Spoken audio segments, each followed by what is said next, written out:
Qaradağın Qobustan qəsəbəsində yerləşən Şeyxlang restoranı yandırılıb.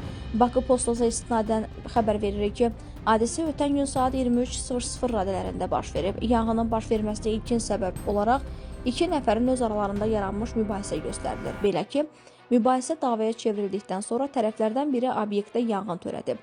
Ardınca isə müştərilərin hadisə yerini tərk edə bilməməsi üçün qapını arxadan bağlayıb. İnsidenti törədənin Cavid adlı şəxs olduğu bildirilir. Müştərilərin həyatını isə İAŞ obyektinin mətbəx bölməsinin arxa qapısı xilas edib. Hadisə nəticəsində bir nəfər ayaq nahiyəsindən yanıq xəsarəti alaraq xəstəxanaya yerləşdirilib.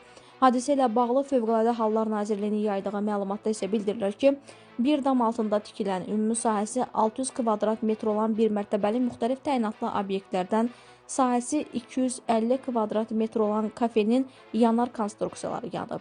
Daxili İşlər Nazirliyinin mətbuat xidmətinin əməkdaşı polis leytenantı Elbrus İbrahimov isə bildirib ki, qeyd olunan İAŞ obyektinin qəsdən yandırılması ilə bağlı polisə məlumat daxil olub. Yanğını törətməkdə şübhəli bilinən 2 nəfər müəyyən olunaraq saxlanılıb. Fakt üzrə araşdırmalar davam etdirilir.